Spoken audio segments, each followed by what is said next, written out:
विद्यार्थी मित्रों, आज हम पांचवी कविता धरती की शान देखेंगे। इस कविता के कवि है पंडित भरत व्यास जी। पंडित भरत व्यास जी हमारे जाने माने गीतकार थे। आपका जन्म 18 दिसंबर 1918 में राजस्थान के चरुगांव में हुआ था। आपने कई गीतों की रचना की है। यह गीत सन 1958 में आई हिंदी फिल्म गांव गोरी से लिया गया है। इस गीत में कवि ने मनुष्य को सबसे बुद्धिमान बताया है। मनुष्य ने अपनी बुद्धि और कठोर परिश्रम के आधार पर जल, स्थल और आकाश में कई उपलब्धियां अर्जित की है। मनुष्य प्रकृति को बहुत सीमा तक अपने अनुकूल ढालने में सफल हुआ है। मनुष्य के लिए कोई भी कार्य असंभव नहीं है। मनुष्य जो चाहे वह कर सकता है। यही भाव काव्य में अंतर्निहित है और यही बात मनुष्य की महानता का प्रमाण है। तो अब हम इस काव्य का गान करेंगे, तो हम साथ में मिलकर गाएंगे। धरती की शान, धरती की शान तू भारत की संतान, तेरी मुट्ठियों में बंद तूफान है रे। मनुष्य तू बड़ा महान है, मनुष्य तू बड़ा महान है। तू जो चाहे पर्वत पहाड़ों को फोड़ दे, तू जो चाहे नदियों के मुख को भी मोड़ दे, तू जो चाहे माटी से अमृत निचोड़ दे, तू जो चाहे धरती को अंबर से जोड़ दे। अमर तेरे प्राण, अमर तेरे प्राण मिला तुझको वरदान, तेरी आत्मा में स्वयं भगवान है रे। मनुष्य तू बड़ा महान है, मनुष्य तू बड़ा महान है। नैनों में ज्वाल तेरी, गति में भूचाल तेरी, छाती में छिपा महाकाल है। पृथ्वी के लाल तेरा, हिमगिरी सा बाल तेरी, प्रकृति में तांडव का ताल है। निज को तू जान, निज को तू जान जरा शक्ति पहचान, तेरी वाणी में युग का आह्वान है रे। मनुष्य तू बड़ा महान है, मनुष्य तू बड़ा महान है। धरती सा धीर तू है, अग्नि सा वीर, तू जो चाहे तो काल को भी थाम ले। पापों का पलय रुके, पशुता का शीश झुके, तू जो चाहे अगर हिम्मत से काम ले। गुरु सा मतिमान, गुरु सा मतिमान, पवन सा तू गतिमान, तेरी नभ से भी ऊंची उड़ान है रे। मनुष्य तू बड़ा महान है, मनुष्य तू बड़ा महान है। तो अब हम इस काव्य को विस्तार से समझेंगे। धरती की शान तू है भारत की संतान, तेरी मुट्ठियों में बंद तूफान है रे। तो धरती की शान, शान यानी गौरव, वैभव। भारत की संतान, तू भारत की संतान, संतान यानी पुत्र, तेरी मुट्ठियों में बंद तूफान है रे। हे भारत के पुत्र, तू इस धरती का गौरव है, वैभव है। तेरी मुट्ठियों में तूफान बंद है, तुझ में तूफान को भी अपने वश में करने की ताकत है। हे मनुष्य, तू बहुत महान है। तू जो चाहे पर्वत पहाड़ों को फोड़ दे, तू जो चाहे नदियों के मुख को भी मोड़ दे। तो तू जो चाहे पर्वत पहाड़ों को फोड़ दे, फोड़ दे यानी तोड़ना, फोड़ना यानी तोड़ना। तू जो चाहे नदियों के मुख को भी मोड़ दे, मोड़ना यानी दिशा बदलना। तो हे मनुष्य, तू चाहे तो पर्वत को भी तोड़ सकता है, तू चाहे तो नदियों के बहाव की दिशा को भी बदल सकता है। तू जो चाहे माटी से अमृत निचोड़ दे, तू जो चाहे धरती को अंबर से जोड़ दे।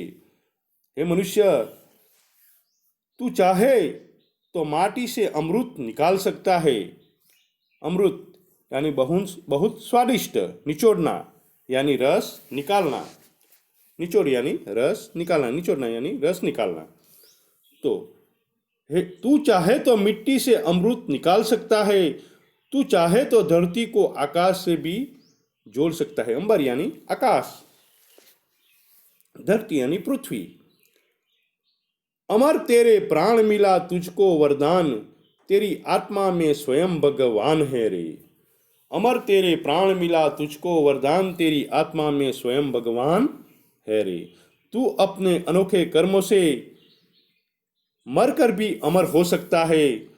तुझे अमरत्व का वरदान मिला है, तेरी आत्मा में स्वयं परमात्मा बैठा है। स्वयं यानी खुद परमात्मा बैठा है। अमर यानी न मरने वाला। शब्द समूह के लिए एक शब्द में पूछा जा सकता है कि अमर यानी न मरने वाला। नैनों में ज्वाल, नैनों में ज्वाल तेरी गति में भूचाल। नैनों में ज्वाल तेरी गति में भूचाल। नैनों यानी आंखों, नेत्र, ज्वाल यानी आग, ज्वाला। तेरी गति में भूचाल, गति यानी रफ्तार, भूचाल यानी भूकंप। तेरी छाती में छिपा महाकाल है रे। तेरी छाती में छिपा महाकाल है रे। महाकाल यानी भगवान शंकर का संहारकारी स्वरूप। महाकाल यानी भगवान शंकर का संहारकारी स्वरूप। तो नैनों में हे मनुष्य, तू क्रोधित हो जाए तो तेरे नेत्र में आग बरसा सकते हैं। तेरी चाल में वह शक्ति है जो भूकंप में होती है। तेरी छाती में छिपा महाकाल है रे। तेरी छाती में महाकाल रूपी शिव बैठा हुआ है। पृथ्वी के लाल तेरा हिमगिरी सा बाल, तेरी प्रकृति में तांडव का ताल है रे। तो पृथ्वी के पुत्र, पृथ्वी के लाल, लाल यानी पुत्र, बेटा। तेरा हिमगिरी सा बाल, हिमगिरी यानी हिमालय, बाल यानी ललाट, कपाल। तो पृथ्वी के पुत्र, तेरे पास हिमालय जैसा जैसा ऊंचे दर्जे का दिमाग है। तू अगर क्रोध में अपनी भौं तिरछी कर दे तो उसका वही असर होगा जो शिव के तांडव के ताल में होता है। तेरी प्रकृति में तांडव का ताल है रे। प्रकृति, प्रकृति यानी भौं, तांडव यानी जब शिव जी, भगवान शिव का भयानक नृत्य, भगवान शिव ने भयानक एक नृत्य किया था, उसे तांडव कहा जा सकता है। तो हम आगे देखते हैं कि तो उसका वही असर होगा जो शिव के तांडव की ताल में होता है। निजको तू जान जरा शक्ति पहचान, तेरी वाणी में युग का आह्वान है रे। हे मनुष्य, तू अपनी शक्ति को पहचान। हे मनुष्य, निज, निज यानी खुद, पोतानी शक्ति को पहचान। शक्ति यानी ताकत को पहचान। निजको तू जान, हे मनुष्य तू अपनी शक्ति को पहचान। तेरी वाणी में युग का आह्वान, आह्वान यानी ललकार, वाणी यानी बोली, ललकार पुकार, आह्वान यानी ललकार पुकार, वाणी यानी बोली। तेरी वाणी में युग की ललकार है, तेरी आवाज सारे युग की आवाज है। आगे देखते हैं। धरती सा धीर तू है, धरती सा धीर तू है, अग्नि सा वीर, तू जो चाहे तो काल को भी थाम ली। धरती सा धीर, धीर यानी धीरज वाला। अग्नि सा वीर, अग्नि जैसा वीर, तू जो चाहे तो काल को भी थाम ले। काल यानी समय, काल यानी समय। तो हे मनुष्य, तुझ में धरती जैसी धीरज है, तुझ में अग्नि जैसी शक्ति है, तू चाहे तो काल को भी रोक सकता है, काल को भी रोकने में समर्थ है। हे मनुष्य, तू काल को भी रोक सकता है। पापों का पलय रुके, पशुता का शीश झुके, तू जो अगर हिम्मत से काम ले। तू अगर हिम्मत से काम ले तो पापों की विनाश लीला को भी रोक सकते हैं। प्रलय यानी विनाशकारी, पशुता यानी जानवरपन। तो तू जो चाहे, तू अगर हिम्मत से काम ले तो पापों की विनाश लीला भी रुक सकती है और आदमी को हैवान बनने से भी रोका जा सकता है।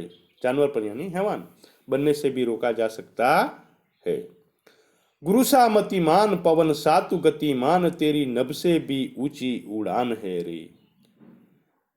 गुरुसा मतिमान, मतिमान यानी बुद्धिमान, गतिमान यानी गतिशील, नभ यानी आकाश।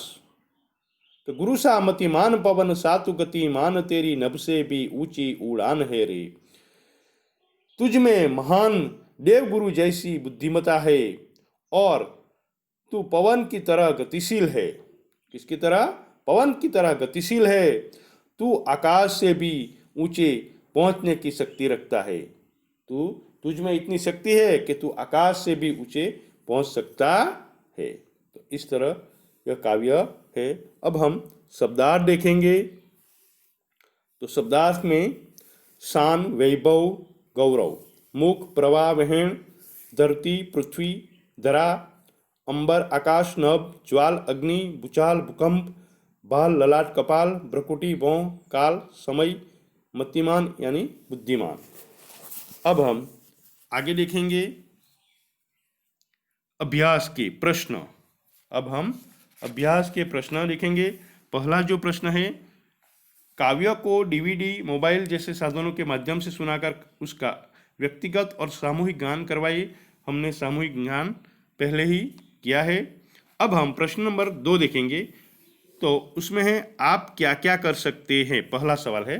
प्रश्न नंबर 2, निम्नलिखित प्रश्नों के उत्तर लिखिए। इसमें पहला प्रश्न, आप क्या क्या कर सकते हैं।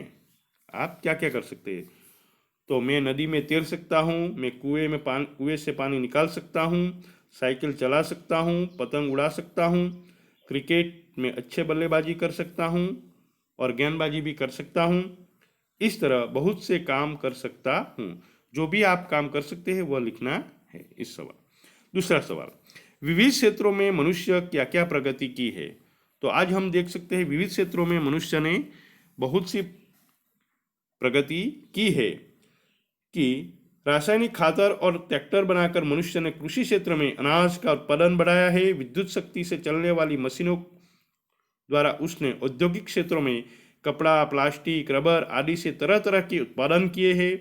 भवन निर्माण के क्षेत्र में उसने अनोखी सफलता प्राप्त की है। मोटर, बस, रेलगाड़ी, दुपहिए, विमान आदि के निर्माण से यात्रा बहुत सुगम हो गई है। टेलीफोन, मोबाइल, ईमेल आदि के द्वारा संचार व्यवस्था में क्रांतिकारी बदलाव आया है। कंप्यूटर के आविष्कार ने हर क्षेत्र में अपनी उपयोगिता साबित कर दी है। चिकित्सा क्षेत्र में तरह तरह की दवाइयाँ और इलाज नए साधनों खोजे गए हैं। इस तरह विविध क्षेत्रों में मनुष्य ने अद्भुत प्रगति की है। अब तीसरा सवाल, अन्य चीज़ों से मनुष्य महान कैसे है। तो मनुष्य के पास अन्य चीज़ों की उपेक्षा सोचने समझने की विशेष बुद्धि यानी शक्ति है। इसी बुद्धि के द्वारा उसने अनोखे आविष्कार किए हैं। मनुष्य को वाणी का वरदान मिला है। उसके पास भाषा की शक्ति है। इसके बल पर उसने सभ्यता और संस्कृति का विकास किया है। इस प्रकार मनुष्य अन्य चीज़ों की अपेक्षा महान है। अब प्रश्न नंबर 4 है, काव्य में उल्लिखित प्रकृति तत्व बताइए और उनके समानार्थी शब्द लिखिए।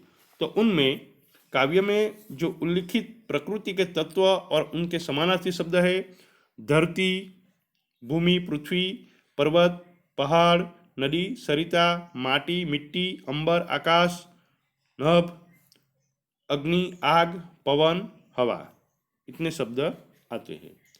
अब हम तीसरा प्रश्न है, निम्नलिखित शब्दों को शुद्ध उच्चारण कीजिए और शब्दकोश में से उनके अर्थ ढूंढकर बताइए। ये प्रश्न आपको नहीं लिखना है। अब चौथा प्रश्न देखेंगे। निम्नलिखित काव्य पंक्तियों का भावार्थ बताइए। चौथा प्रश्न, निम्नलिखित काव्य पंक्तियों का भावार्थ बताइए। पहली काव्य पंक्ति है, पृथ्वी के लाल तेरा हिमगिरी सा बाल, तेरी भ्रुकुटी में तांडव का ताल है। हे पृथ्वी के पुत्र, तेरे पास हिमालय जैसी ऊंचे दर्जे का दिमाग है। तू अगर क्रोध में अपनी भौं तिरछी कर दे तो उसका वही असर होगा जो शिव के तांडव के ताल में होता है। दूसरी काव्य पंक्ति है, गुरु सा मति मान, पवन सा तू गति मान, तेरी नभ से भी ऊंची उड़ान है रे। हे मनुष्य, तुझ में महान देवगुरु जैसी बुद्धिमत्ता है और तू पवन की तरह गतिशील है। तू आकाश से भी ऊंचे पहुंचने की शक्ति रखता है। तो यह दोनों काव्य पंक्ति का जो भावार्थ है आपको नोटबुक में लिखना है। अब हम स्वाध्याय के प्रश्न लिखेंगे आगे। पहला प्रश्न, निम्नलिखित प्रश्नों के उत्तर लिखिए स्वाध्याय के। मनुष्य क्या क्या कर सकता है? तो जवाब है, मनुष्य पहाड़ों को तोड़ सकता है, वह नदियों के बहाव को मोड़ सकता है, वह मिट्टी से अमृत निकाल सकता है, वह धरती और आकाश को एक कर सकता है। इस प्रकार मनुष्य असंभव लगने वाले सभी कार्य कर सकते हैं अथवा सभी काम कर सकते हैं। मनुष्य युग का आह्वान कैसे कर सकता है? दूसरा सवाल, मनुष्य युग का आह्वान कैसे कर सकता है? उत्तर, मनुष्य की वाणी में बड़ी शक्ति है। वाणी के बल पर वह लोगों को प्रभावित कर सकता है, वह लोगों के विचार बदल सकता है। इस प्रकार अपनी वाणी के प्रभाव से मनुष्य युग का आह्वान कर सकता है। तीसरा सवाल, मनुष्य यदि हिम्मत से काम ले तो क्या हो सकता है? मनुष्य यदि हिम्मत से काम ले तो वह धरती पर पापों को बढ़ने से रोक सकता है, वह दुनिया में बढ़ने वाली प्रसूता को कम कर सकता है। इस प्रकार मनुष्य यदि हिम्मत करे तो दुनिया को बदल सकता है। अब दूसरा प्रश्न है, उचित जोड़े मिलाइए। स्वाध्याय का दूसरा प्रश्न, उचित जोड़े मिलाइए। उसमें पहला है, मनुष्य की आत्मा में, दूसरा मनुष्य के नयनों में, तीसरा मनुष्य की भ्रुकुटी में, चौथा मनुष्य की वाणी में और पांचवा मनुष्य की छाती में। तो अ और ब में से हमें जोड़ना है। तो पहला, मनुष्य की आत्मा में तो स्वयं भगवान है रे। मनुष्य के नयनों में तो ज्वाल है। मनुष्य की भ्रुकुटी में तांडव का ताल है। मनुष्य की वाणी में युग का आह्वान है और मनुष्य की छाती में महाकाल है। तो इन अ और ब को जोड़ना है। अब प्रश्न नंबर 3, निम्नलिखित प्रश्नों के सही विकल्प के सामने सही कीजिए, यानी खरे की निशानी हमें करनी है। पहला, मनुष्य चाहे तो काल को थाम ले। दूसरा वाक्य, मनुष्य चाहे तो धरती को अंबर से जोड़ ले। और तीसरा वाक्य, मनुष्य चाहे तो माटी से अमृत निचोड़ दे। तो पहले में थाम ले, दूसरे में अंबर से जोड़ ले और तीसरे में अमृत निचोड़ दे में सही की निशानी करनी है। अब प्रश्न नंबर 4, नीचे दिए गए शब्दों के विरुद्धार्थी शब्द देकर वाक्यों में प्रयोग कीजिए। विरुद्धार्थी शब्द हमें देना है और उसका वाक्य में प्रयोग भी करना है। जैसे कि यहाँ उदाहरण के रूप में दिया गया है, धरती आकाश, पक्षी आकाश में उड़ रहे हैं। जो विरोधी शब्द होगा उसका आपको वाक्य में प्रयोग करना है। दोनों शब्दों का वाक्य में प्रयोग नहीं करना है। तो पहला वाक्य है अमृत, अमृत यानी विष। दूसरा वाक्य है वरदान, वरदान यानी अभिश्राप। तीसरा ऊंचा यानी नीचा। चौथा पाप पुण्य। पांचवा जीवन मृत्यु। तो पहले में अमृत का विष होगा, दूसरे शब्द वरदान का अभिश्राप होगा, तीसरे में ऊंचा नीचा, चौथे में पाप पुण्य और जीवन मृत्यु। यह विरुद्धार्थी शब्द होंगे। विरुद्धार्थी यानी विलोम शब्द होंगे और इन सभी शब्दों का आपको वाक्य में प्रयोग भी करना है। अब जो पांचवा प्रश्न है, नीचे दिए गए शब्दों को शब्दकोश के क्रम में रखकर उनका अर्थ शब्दकोश में से जानिए और लिखिए। यह भी आपको लिखना है। जो तूफान का आंधी होगा। वरदान यानी कृपा, नयन आँख, शीश मस्तक, सती यानी हानि, आईना दर्पण, झंकार यानी पायल। इन शब्दों को आपको शब्दकोश के क्रम में रखकर लिखना है। जय हिंद, जय भारत।